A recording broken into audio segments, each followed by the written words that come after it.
जय जोहार। आपन देखा तो न्यूज प्लस 21। मैं हूं आपन के संग ललिता चक्रधारी। चलो शुरू करथन बिहिनिया के खबर। यारवापी मस्जिद मामला में सुप्रीम कोर्ट में आज हुई सुनवाई।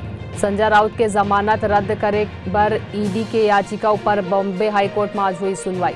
एक्ट्रेस जैकलीन फर्नांडिस दिल्ली के पटियाला हाउस कोर्ट में पेशी पर पहुंची। G20 सम्मेलन में शामिल नहीं हुई रूस के राष्ट्रपति व्लादिमीर पुतिन। दिल्ली शराब घोटाला में ईडी हा एक आरोपी शरद रेड्डी ला करें गिरफ्तार। महाराष्ट्र में राहुल गांधी हा कांग्रेस नेता के संग नांदेड़ के काशी चौक ले भारत जोड़ो यात्रा शुरू करी। जम्मू कश्मीर के पठानकोट नेशनल हाईवे ऊपर हादसा के शिकार हुई बस 3 के हुई मौत। T20 वर्ल्ड कप के दूसरा सेमीफाइनल आज भारत और इंग्लैंड के बीच हुई कड़ा मुकाबला। नवंबर में गर्मी ले 14 साल पुराना रिकॉर्ड तोड़ीस। अब 2 दिन बाद है ठंड के आसार। कोयम्बटूर कार ब्लास्ट मामला में NIA है तमिलनाडु के 45 जगह में मारी छापेमारी। ऐसे ही तमाम जानकारी ने लगातार अपडेट रहे पर देखते रहो न्यूज प्लस 21 आप मन के हक के बात।